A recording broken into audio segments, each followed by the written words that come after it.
ಈಗಾಗಲೇ ಸಮರ್ಥ್ ಹೇಳ್ದಂಗೆ ಯುಗಾದಿ ಹಬ್ಬ ರಂಜಾನ್ ಹಬ್ಬ ಎರಡೂ ಕೂಡ ಬಂದಿದೆ. ಒಳ್ಳೆ ಶುಭ ಮುಹೂರ್ತ ಇದೆ. ಆದ್ದರಿಂದ ಒಂದು ಸೆಟ್ ನಾಮಿನೇಷನ್ ಇವತ್ತು ಫೈಲ್ ಮಾಡೋಣ ಅಂತ. ಇನ್ನೇನು ಬಿ ಫಾರ್ಮ್ ಬಂದಮೇಲೆ ಅಧಿಕೃತವಾಗಿ ಸೋಮವಾರ ಫೈಲ್ ಮಾಡ್ತಾ ಇದ್ದೀವಿ. ಹಿಂದೆ ಕೂಡ ಅಪ್ಪಾಜಿ ಅವರು ಫೈಲ್ ಮಾಡಿದ್ದಾರೆ ವಿದೌಟ್ ಬಿ ಫಾರ್ಮ್. ಯಾಕಂದರೆ ಜನರ ಬೆಂಬಲ ಅಷ್ಟಿದೆ, ನಿರೀಕ್ಷೆಗಳಿದ್ದಾವೆ. ಅಪ್ಪಾಜಿ ಮಾಡಿದಂಥ ಅಭಿವೃದ್ಧಿ ಕೆಲಸಗಳೇ ಒಂದು ರಕ್ಷಾ ಕವಚದ ರೀತಿಯಲ್ಲಿ ಅಪ್ಪಾಜಿ ನಮಗೆಲ್ಲ ಕೆಲಸ ಮಾಡ್ತಾ ಇದೆ. ಸೊ ಅದರಿಂದ ನಿಮ್ಮನ್ನು ಕೇಳ್ತಾ ಇರೋದೇ, ಯುವಕರು ರಾಜಕಾರಣಕ್ಕೆ ಬರಬೇಕು ಅಂತ ಇದೆ. ಅವ್ರದ್ದೇ ಆದಂತಹ ಗ್ಲೋಬಲ್ ವಿಷನ್ ಇರುತ್ತೆ.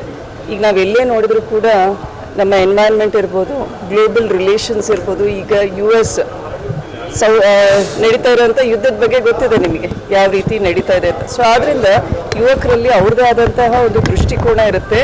ಇವತ್ತು ಯುಗಾದಿ ಹಬ್ಬ ಹೊಸ ಚಿಗುರ್ತಾ ಇದೆ. ಸೊ ಅದೇ ರೀತಿಯಿಂದ ಯುವಕರು ಕೂಡ ಇವತ್ತು ರಾಜಕಾರಣಕ್ಕೆ ಬರಬೇಕು ಅಂತ ಬೆಂಬಲ ಕೊಡ್ತಾ ಇದ್ದಾರೆ ಪ್ರತಿಯೊಂದು ಪಕ್ಷದಲ್ಲೂ ಕೂಡ, ಮಹಿಳೆಯರ ಜೊತೆ ಯುವಕರಿಗೂ. ಸೊ ನಾವು ಕೂಡ ಇವತ್ತು ಟೈಮ್ ಮೀರ್ತಾ ಇದೆ. ಸೊ ನಾಮಿನೇಷನ್ ಫೈಲ್ ಮಾಡಿದ್ಮೇಲೆ ನೆಕ್ಸ್ಟ್ ಮಾತಾಡೋಣ.